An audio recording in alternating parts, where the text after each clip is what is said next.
where to auscultate. There are two more areas to add to our list, and I will also make it easier for you to remember the areas of auscultation. Okay, what are the areas I want to add?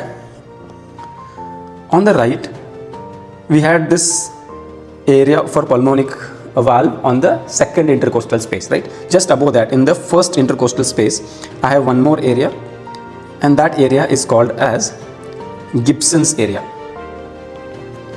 Gibson's area. This is the area for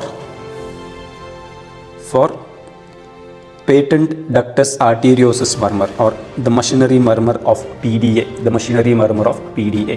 Okay. Now there's one more area for us to remember, that is in the right third intercostal space. Right third intercostal space, and this area, right third ICS, close to the sternum, and this area is also called as neo-aortic area.